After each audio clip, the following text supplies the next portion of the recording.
bachillerato de mayor construcción y diversidad del país. Aquí lo estudió Praga, Omar Hitler, Luis Anoja, y ellos publicaban sobre esto a comienzos del siglo pasado, comienzos del siglo XX.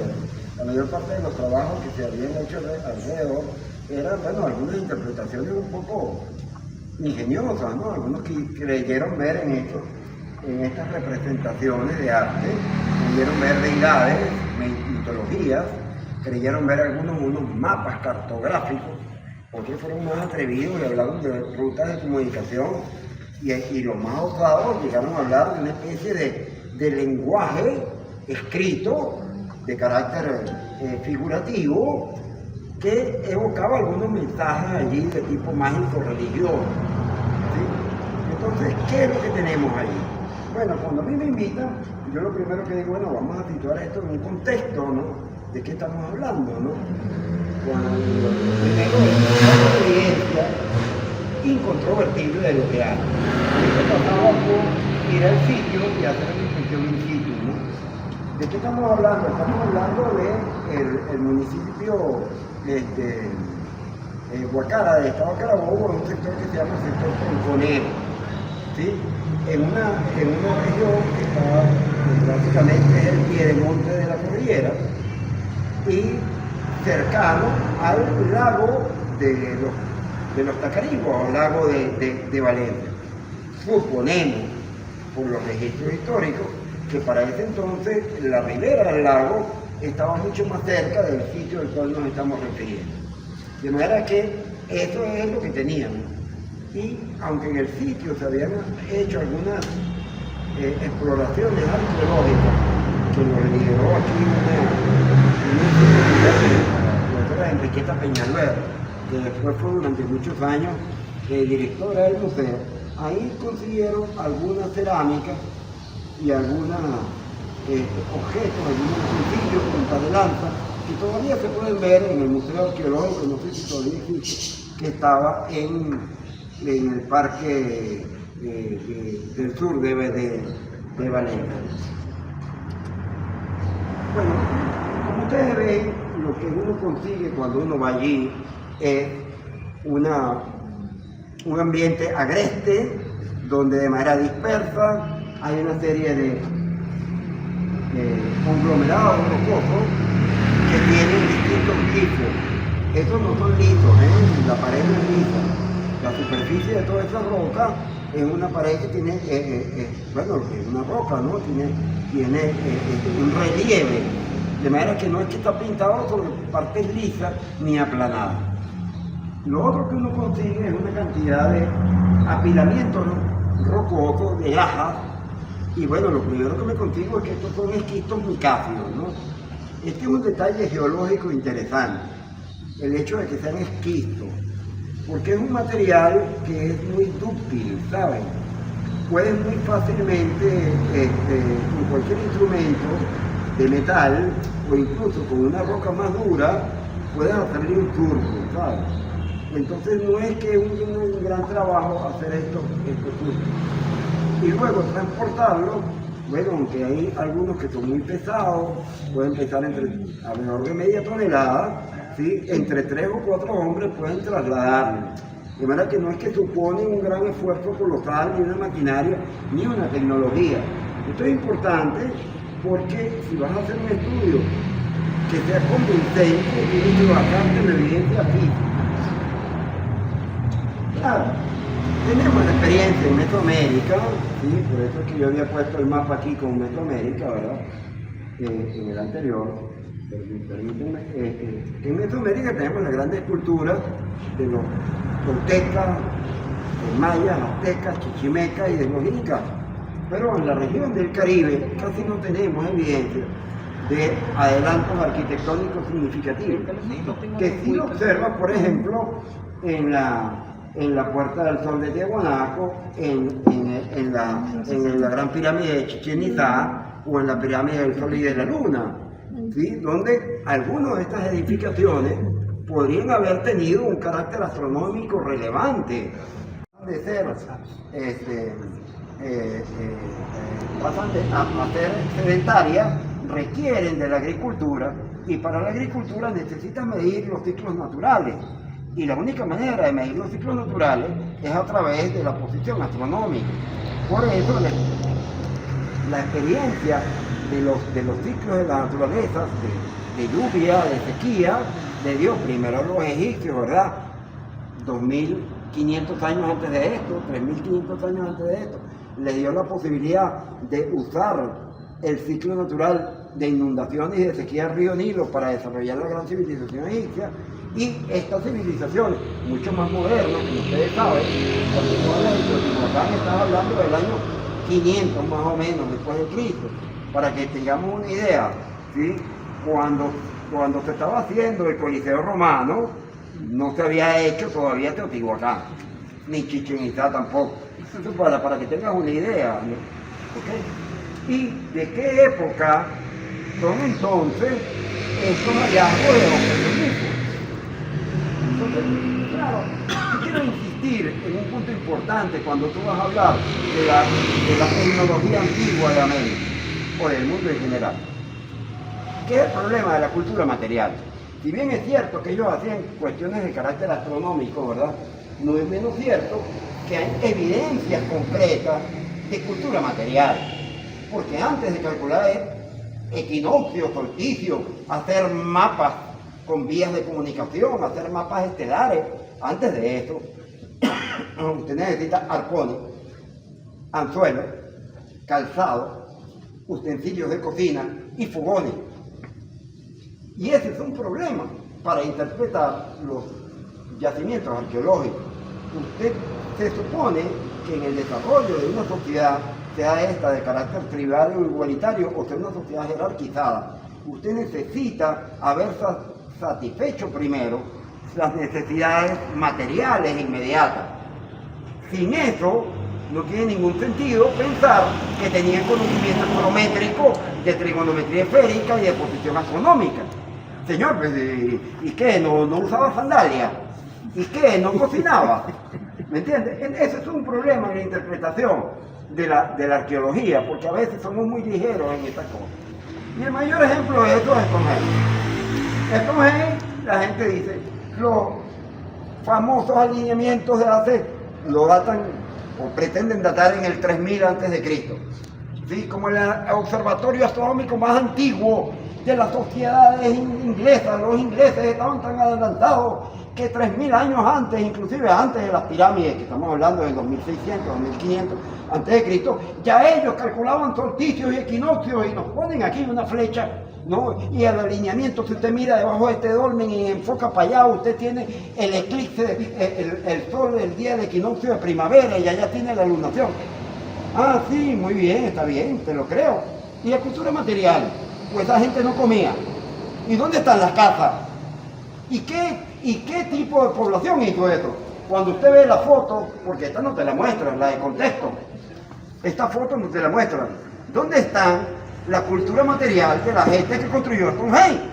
No hay, no se sabe quién lo hizo, no se sabe qué vestían, no se sabe cómo cazaban, no hay ni un anzuelito ni una punta de lanza. Pero lo más terrible no es eso. Lo más terrible es esto, que estas fotos tampoco se las ponen. Por cierto, ahí tienen el link porque las pueden ver. Esto está en internet. Resulta que Stonehenge fue reconstruido por lo menos 3 veces con tecnología moderna. Entonces viene la pregunta, ¿los alineamientos a los que tú me aduces lo hicieron los aborígenes? ¿O es una construcción posterior de ingenieros modernos, versados en astronomía y geodesia, y que acomodaron las piedras de tal manera que hoy en día hacen un atractivo turístico interesante? ¿Qué es lo que es real y qué es lo que no? Entonces, no hay cultura material. Entonces, tiene que haber una cultura material. Si usted me dice que esto es un lenguaje, me refiero a los petroglifos de Vigirino, si esto representa algún tipo de lenguaje ideográfico, si esto representa constelaciones o cálculos matemáticos, ¿dónde está la cultura material de esa civilización? Porque yo no la veo. Entonces, la cultura material no solamente las construcciones megalíticas, son también los instrumentos. Por ejemplo, es verdad que los egipcios hacían bajo relieve con carácter astronómico, Pero también es verdad que los egipcios, y cuando digo los egipcios me refiero al imperio antiguo y el imperio medio. ¿Okay? Estoy hablando de la primera pirámide hasta la sexta dinastía, por ejemplo. Les gustan los médicos. ¿Sí? Pero también tenía aparatos de medición astronómica que se han conseguido. Entonces ahí usted puede hablar de alineamiento interesado de las pirámides y de las construcciones megalíticas, porque usted tiene una cultura material que lo sustenta. Lo mismo pasa con los griegos, porque los griegos es verdad que el Partenón y toda la cultura griega sí, pero también está el mecanismo anticitera, que como ustedes saben es casi una computadora moderna que les permitía calcular eclipses y que fue rescatado por cuando el cónsul Marcelo invade Siracusa en el año ciento y tanto después de Cristo, cuando invade Siracusa, obtiene el famoso mecanismo de anticitera, obtiene 2 ejemplares, uno de los cuales se conserva en el Museo de Atenas, que es un sistema de engranajes con una computadora, ¿sabes?, que permitía calcular eclipses. Pero hay evidencias de cultura material, a lo que me refiero. Pero cuando tú vas, bueno, y en Mesoamérica también, porque tú en Mesoamérica consigues, por ejemplo, la famosa estela esta de Santa Elena de Pocunicli, donde hay un eclipse de sol, y claro, recuerden, los aztecas sí tenían un lenguaje, ¿sí? Y se conoce en los códices de Dresde y en los otros códices aztecas hay un lenguaje escrito. Nuestros aborígenes, que se sepa, no tenían lenguaje escrito.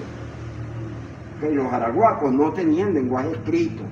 Esa es la verdad. Antes que llegaran los españoles no había ningún lenguaje. Entonces no hay evidencia física, y si lo tenían no tenemos evidencia de ello. ¿Que es posible? Sí, claro, es posible, todo es posible. Pero no tenemos evidencia de las concretas de cultura material de un lenguaje. Pero los aztecas sí lo tenían. Entonces cuando uno ve estas representaciones, esta es la famosa piedra que llaman piedra pintada, y entonces claro, esta es la más icónica, y entonces dicen que es el dios de la lluvia, y ponen los caracoles porque lo asocian con la lluvia, ¿sí? Y aparecen estos puntos, y esta es la razón. Bueno, estos caracteres astronómicos, ¿dónde está la cultura material? Porque uno piensa en un tipo que observa las estrellas, oye, observa las estrellas antes de cenar, ¿no? Primero cena, después de las estrellas. Y bueno, y si cenaba, ¿dónde cocinaba? Y la cocina, ¿de dónde sacabas tú la semilla? Y eso supone un arado, un instrumento. ¿Dónde están? Porque ahí en Vigirima no hay. Yo no lo vi en los tiempos que exploramos. Entonces, cuando llegamos a ese sitio, ¿qué me consigo? Nos conseguimos que toda la región de petroglifos, del complejo de hoy, está compuesto por una construcción principal que le llamamos Montículo B. A la derecha de él hay una pequeña montículo que también tiene algunas rocas con petroglifos que le llamamos Montículo A. Y luego está la estribación que sube hacia la cordillera de Cerro la Rosa, que le llamamos el Montículo C. Entonces aquí hay petroglifos en todas ellas, y en esta vertiente que sube hacia el Cerro La Rosa, lo que hay es un alineamiento de rocas, de menhires. Okay.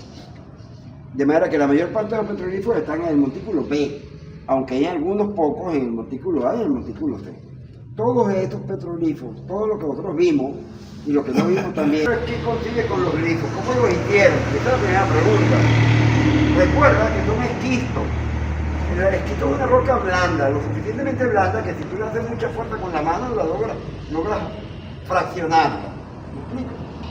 Luego los surcos no tenían pigmentación, se ven todos blancos, porque para que pudiera hacerse la foto, nosotros nos poníamos con tiza. ¿Y por qué con tiza? Porque esto lo en agua y después al lavarlo se quitaba. En total eso estaba la intemperie. Y bueno, sabemos que no era la mejor técnica, ¿no? Pero era la mejor que teníamos. Porque otra gente ha usado la técnica que llaman de frotting, que colocan un papel y fritan encima. Esa técnica no es correcta porque esa es una técnica que se usa para bajo relieve, para alto relieve. No quedaron vestigios de lo que hicimos, que fue llenarla con tiza. Y con tiza muy fina, le íbamos con el dedo para ir delimitando los surcos, y era una parte un poco interpretativa y muy difícil saber cuál era el surco original y donde pasaban los fraccionamientos o fisuras naturales de la roca, ¿ves? Que se confunden. Entonces, cuando tú haces la técnica de frotis, te traes también la fisura, ¿ves? De la roca, no hay manera. Hoy en día hay técnicas más modernas, pero ¿qué observamos nosotros? Yo quiero que ustedes vean estos discos. Por favor, más allá de cualquier otra interpretación figurativa, esto parece ser un ofidio o una culebra, tanto en su caminar usual como cuando está enrollada. ¿Qué otra cosa ven? Esto parece un ave y esto parece ser una persona, no sé si defendiendo o atacándose de algún animal con algo en la mano. Y luego tienes aquí una especie de culebra con una cara. Si usted lo ve con cuidado, lo que usted está viendo es unos dibujos de carácter ingenuo. De carácter ingenuo sobre la realidad natural, además. Aquí van a ver otros, bueno, hay otros apilamientos y van a ver también los mismos glifos. ¿Cuáles son los glifos que tú ves? Mayormente glifos de la naturaleza circundante. Abundan el carácter zoomorfo de los glifos. La mayoría son de carácter zoomorfo, con detalles anatómicos que permiten su interpretación. Déjenme ver si les puedo mostrar algunos aquí rápidamente. Por ejemplo, este indudablemente es una representación antropomorfa con un tocado, con una especie de chamán, con una piel de jaguar, ¿no? Pero si usted ve otros glifos, hay unos especialmente hermosos como este, pero al final es un venado, ¿no? Y si usted ve la mayoría de los glifos, permítanme mostrarles otro. Aquí lo vas a ver también. A ver si te digo. Ajá. Pero aquí tenemos. Esto parece ser una escena de caza. ¿Ves? Donde hay una especie de individuo con un tocado ceremonial. Y aquí se ve una persona intentando, quizás con una cuerda, atrapar un ofidio. Y aquí ves como una mujer dando a luz. Entonces, ¿qué es lo que vemos? Es el mundo natural, es el mundo circundante.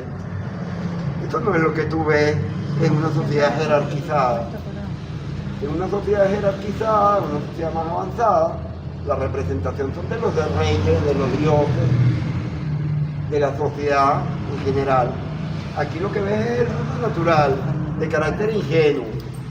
Eso ya te da algunos elementos para pensar que los glifos te están mostrando, o los petroglifos, te están mostrando una sociedad estrechamente dependiente de la naturaleza, donde posiblemente de carácter un poco igualitario, donde el chamán es una figura importante como el mediador entre hombre y naturaleza, que es posiblemente el chamán cacique o el chamán líder, y la mujer como fuerza reproductiva del trabajo. Porque no ves más nada, mira, ¿qué es lo que ves aquí? Una mujer dando luz, un chamán y una persona allí, o un carácter con un tocado ceremonial. Eso es lo que tú ves. Esos son los glifos.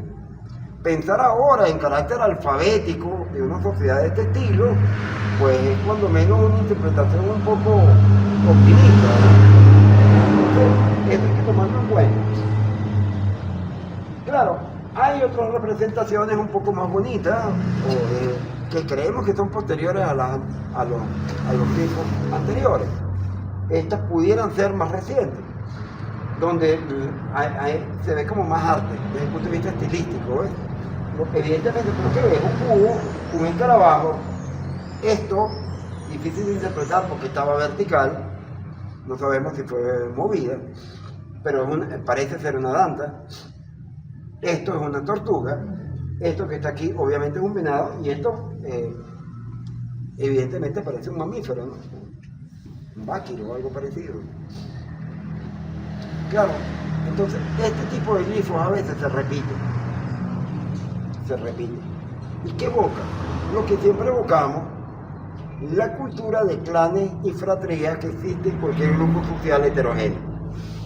Nos asombra ver, debió haber existido ya el grupo de los búhos, el grupo de los venados, y eso nos parece extraño, pero se nos antoja que es muy normal que tengamos los tiburones, el grupo de los tiburones de La Guaira, el grupo de los navegantes del Magallanes, el grupo de los tigres de Aragua, es decir, también hacemos una representación de carácter somorfo para recordar la estructura social de clanes y fratrías. Es muy importante eso porque en estas sociedades de carácter semi-igualitario, ¿sí? Digamos, recordando un poco Bachofen y la familia Punalúa y todas estas cosas, ¿verdad? Uno recuerda que indudablemente había que tener mucho cuidado en la mezcla, ¿sí? Entre los encuentros, los intercambios familiares, porque la familia no era la familia moderna de ahorita, ¿no? Era lo que se llamaba la familia Punalúa, todos vivían pequeños grupos humanos donde hombres y mujeres tenían más o menos una relación, digamos, familiar entre sí y criaban a los hijos juntos, pero ellos necesitaban mezclarse de manera viable con otro grupo de tu misma etnia, de tu misma tribu, que hablaran tu mismo lenguaje. Ahora, ¿quiénes pudieron haberlo hecho? Bueno, encontramos algunos glifos que nos permitieron alguna identificación. Yo recuerdo que leyendo yo, por casualidad, años antes a todo esto, estaba leyendo El camino de los indios muertos, de un antropólogo que al mismo tiempo era astrónomo francés, Michel Perrin, y me consigo en una de las páginas, porque él estudia los arahuacos, pero los que están ahorita, los descendientes de los arahuacos que están en La Guajira, y él se consigue, veo esta foto, donde está una indígena con una pintura facial, y conseguimos que la pintura facial era exactamente la representación que habíamos visto. No sé si te acuerdas de eso, sí, Rafael, para nosotros era una incógnita que significaba esto. Pues resulta que el mismo símbolo aparece como figura dorada. Luego, en una obra de Alfred Boulton, que tiene una iconografía y un catastro, lo más probable es que esta fuera una cultura arahuaca. Luego, por la etnología antigua del lago de Valencia, sabemos que ciertamente los arahuacos se movieron desde el sur de Venezuela hasta, fueron los primeros habitantes de la región del lago de Tacarigua entre los años 200 y 700, sin el 1000, perdón, 200 y 700, que es donde estaban los primeros pobladores del lago de Valencia. Bueno, nos conseguimos con otras similitudes entre algunos petroglifos y algunas piezas cerámicas de la serie Barrancoide, ¿sí? Y de la serie Barrancoide y el Palito. Entonces esa similitud estilística nos permite entender que posiblemente los que hicieron estos glifos eran arahuacos. Ahora, indagando por aquí y por allá, nos conseguimos una roca acostada y ahí descubrimos cómo hicieron los glifos. Resulta que los glifos los hicieron porque aquí hay como, ustedes ven que empezaron a hacer como huequitos para cortarlo y no lo terminaron de cortar, hacían un hueco punteado y después hacía fuerza y entonces cortaba. De esa manera podía cortar las lajas. ¿Y con qué hacían los huecos? Lo hacían con cuarzo. De hecho, aquí les traje 2 cristales de cuarzo agarrados en la región. En la región abunda este tipo de mineral. Estas son puntas de cuarzo. El tamaño tiene exactamente el tamaño medio es el tamaño de los huecos. Pero no solo eso, el análisis óptico del microscopio mostró, y tomamos una pequeña muestra del Quito-Micasio, que habían fragmentos de cuarzo incrustados en la roca donde estaban los surcos. De manera que no es como decía nuestro querido amigo Sonoja, que se imaginaba que los surcos eran con un frote, con un palito, con los pies, como si fuera a prender fuego. Es una cosa demasiado elaborada. Era muy fácil. De hecho, llegamos a copiar un glifo, ¿sabes? Sí, eso te iba a decir. Copiamos un glifo en menos de 15 minutos con un pedazo de cuarzo. Y lo copiamos. Agarramos un fragmento de roca que estaba por ahí vamos a copiarlo. Y en menos de 15 minutos lo hicimos. De manera que era muy fácil. Estos son puntas de cuarzo naturales, son cristales naturales, pero los hay abundantemente allí. Hay que saber buscar, obviamente, ¿no?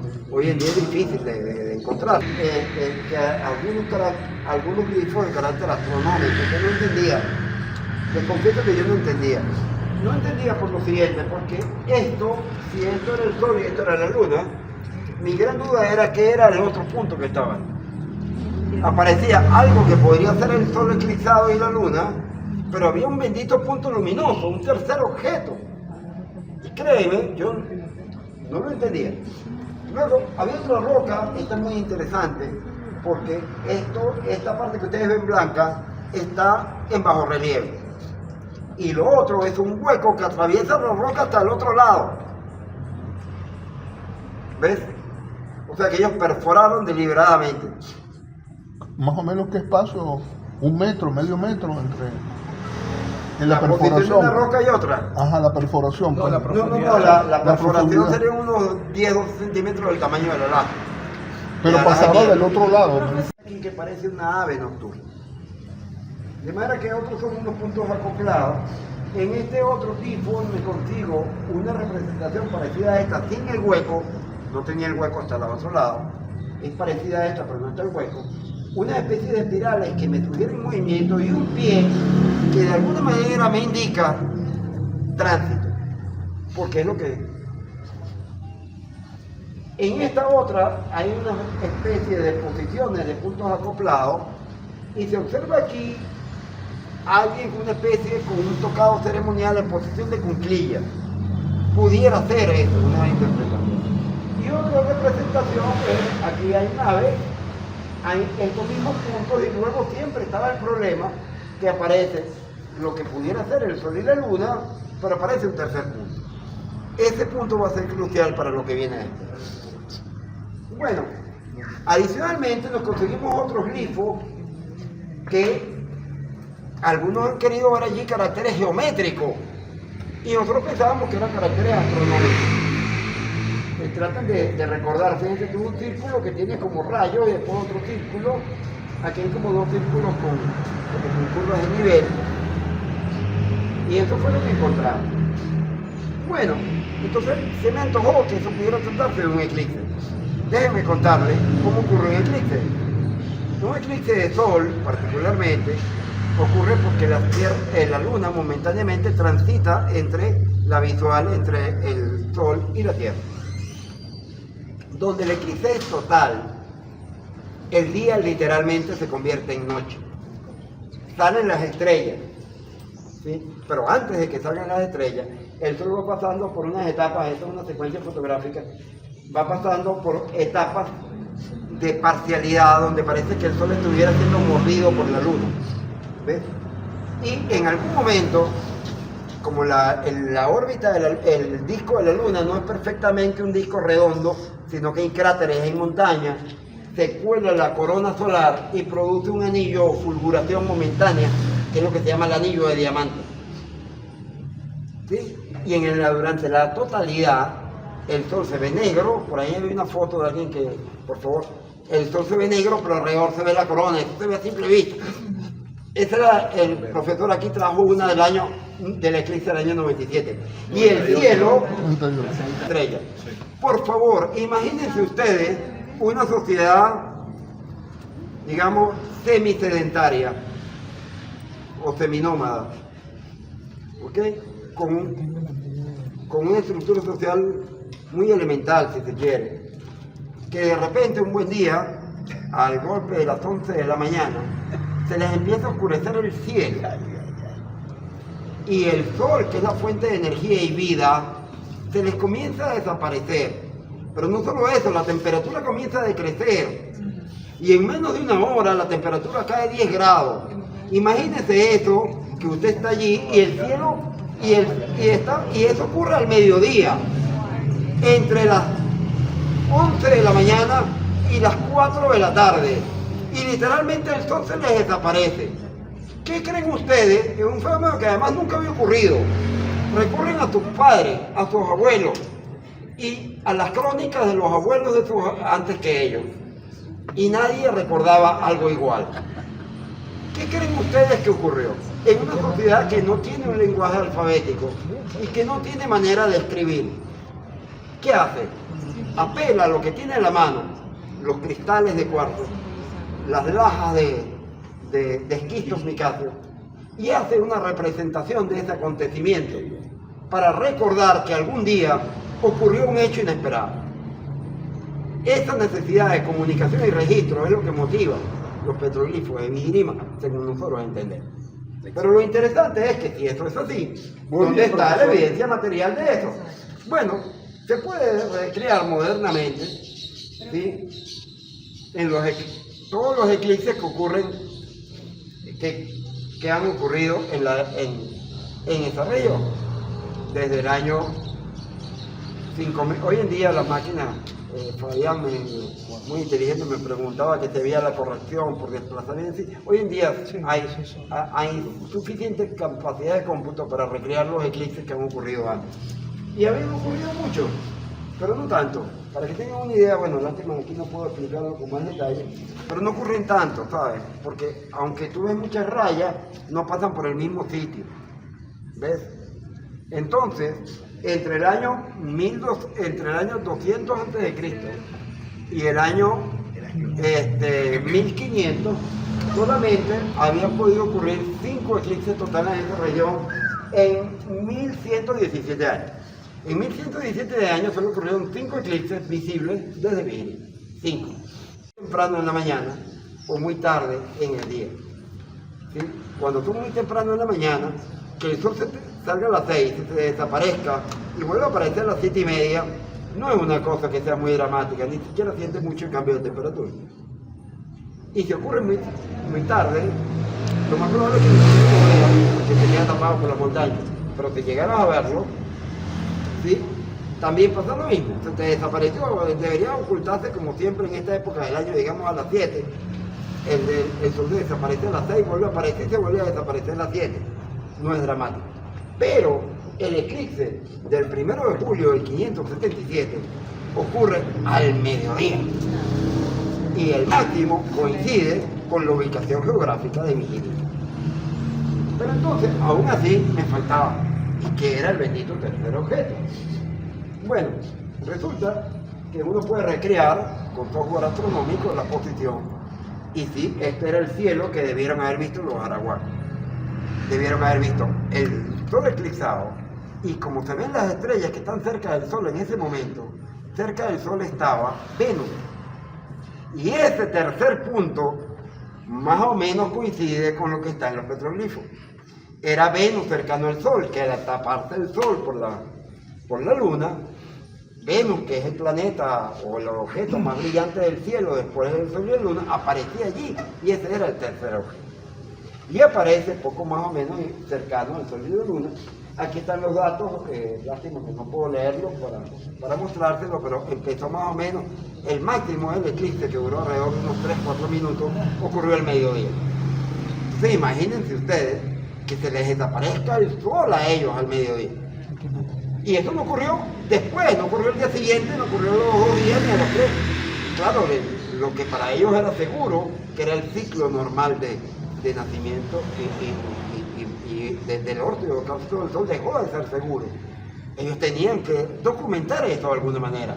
Lo pasarían de boca en boca, supongo. Pero lo grabaron en los glifos con lo que tenían en la piedra, con lo que tenían a la mano.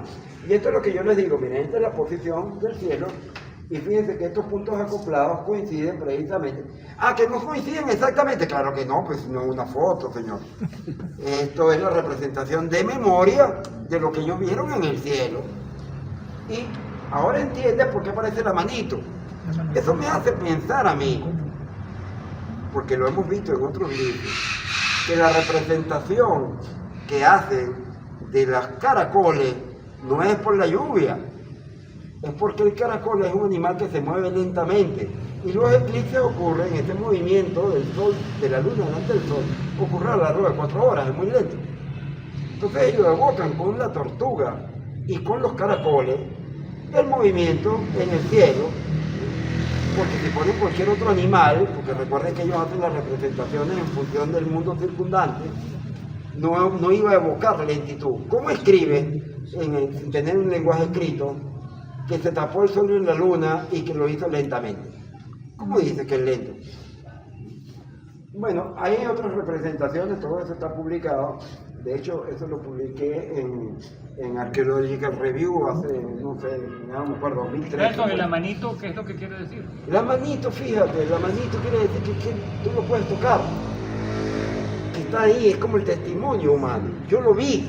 ¿Cómo dice yo lo vi? Hoy en día pusiéramos un ojito, o el ojo de oro, pues estamos acostumbrados a eso. Pero es la manito. ¿Cómo, cuando algo te gusta, qué haces? Pones un like. Ese es el like, es lo que yo creo. Pero Muy bueno. de cualquier manera es una interpretación que no viene al caso. Lo que quiero mostrar es lo siguiente, que aquellos glifos que veíamos aparte, era la corona, puede agarrar estos glifos que antes eran abstractos y hacerlos correlacionar con sus análogos en las etapas del eclipse. Una pregunta en términos temporales. ¿Dónde ubicas tú este eclipse? ¿500 años? No, 577, para el Imperio Bizantino, creo que estaba, y el Papa creo que era Benedicto I en aquel entonces. Y la dinastía en China era la dinastía Q, una cosa así, creo que era Q, la dinastía que estaba empezando. Ahora, ¿cuán lejos físicamente está esa imagen de las demás? No, están dispersas por distintas partes. Okay. De hecho, en los mapas se ve. Pero eso que tú estás mostrando ahorita, claro, es que me perdí de repente. Ya va. Están aquí todas las imágenes. Están representadas, mira, ¿ves? Están ubicadas en distintas partes. Okay. En distintas partes. Y esa que representa los eclipses, porque no es uno, no es una imagen. Son varias. Okay. Son varias. Son 5 o 6. Y todas tienen la misma representación. Todas en el montículo B. Todas en el montículo B donde están los apilamientos. Los menhires están en el montículo C. ¿Ok? Que le ocurrió allí, en ese momento. Entonces comenzaron a darse cita allí, a ver si la cosa se repetía o no. Y entonces tomaron aquello como una cuestión icónica o conmemorativa, y se reunían ahí cada cierto tiempo a hacer prácticas de distintos tipos, chamánicas, deportivas, por puro ocio. Vamos a ver para arriba, a ver si se vuelve a tapar la broma, quiero volverlo a vivir, quiero que se repita. Y claro, como marca que pasó un año, y pasó 2, y pasó 3, y pasó 4, y no se repetía. ¿Cómo lo hacen? Con piedra. En una sucesión, ¿verdad? Y entonces eso te explica los menhires. Porque yo no conseguí ningún alineamiento. Y pensar ahora, no, porque es que los menhires enfocan hacia el equinoccio, como algunos amigos míos astroarqueólogos. Chete, está ahí lo de los alineamientos con el equinoccio, con qué comían, porque no hay cultura material. Es una interpretación muy ligera. Mientras que pensar que los menhires era la conmemoración anual de la cosa, es más razonable. De hecho, contándolo, te dice cuántos años antes. ¿Qué pasa con los menhires? Aunque hay unos que tienen unos puntos allí, porque era muy fácil hacerle una marca. ¿Sí? Hay gente que ha querido ver ahí la constelación de las Pléyades, pero no tengo ningún elemento. Para empezar, las Pléyades que uno ve a simple vista son entre 5 y 7, y ahí hay como 12. Entonces, pensar que son las Pléyades, no creo. Luego, no tienen la misma forma los menhires. No tienen la misma forma. ¿Ves? No tienen el mismo acabado y no tienen representación. No hay distinción de unos con otros. Salvo este que tiene estos puntos allí. No hay ninguna distinción de unos con otros. Entonces, es más lícito pensar que son como indicadores de fecha, de año, posiblemente. ¿Qué creo yo que pasó? Después que se van reuniendo allí, se reúnen los clanes y las factorías. Y claro, los grupos que están allí ya van haciéndose más hábiles en las técnicas y en los estilos artísticos, y por eso ves estos otros glifos más bonitos, más detallados, más modernos, menos ingenuos, ¿ves? Si se quiere, con mayor rasgo figura. Con respecto a la etnología antigua en Venezuela hay un problema. A modo de conclusión, era una sociedad igualitaria, dependiente de la naturaleza y de sus recursos. Era una sociedad donde ellos visualizaron un fenómeno tan extraño como un eclipse total de sol al mediodía y les dio una gran necesidad de comunicación y registro y lo registraron con los medios que tenían a su alcance. Que de haber tenido, como si tenían los aztecas y los mayas, un lenguaje, lo hubiesen escrito. ¿Sí? Y esa era la razón. Pero ahí, el 1 de julio del 577, al mediodía, el sol se tapó y durante 4 minutos estaba en completa oscuridad, se vieron los astros, se vio Venus, se vio Antares, se vio Rigel, se vieron estas estrellas allí, y eso pareciera estar representado en los petroglifos. Lo otro que puedo asegurar es que los petroglifos se hicieron horadando y cortando los esquitos micáceos con cristales de cuarzo que yo encontré en la región y que las evidencias físicas me lo muestran. Ahora, esta es la evidencia cultural. ¿Qué otra cosa podemos concluir de todo esto? Bueno, una cosa que es interesante, ya que estamos en la Academia de Historia. Esto estrictamente no es historia, porque no es escritura. Ahora, ¿qué entendemos por escritura? Porque si en el sentido más amplio, si llamamos por escritura a cualquier registro sobre un sustrato de los hechos y acontecimientos humanos, esto indudablemente, y ese trabajo que hicimos nosotros en el año 90 y tanto, es el primer registro que se tenga noticia de acontecimios históricos en la región. Yo de verdad le agradezco mucho a la Academia de Historia y pido un aplauso para el doctor Pepe Ferraro por su iniciativa de resguardar este material.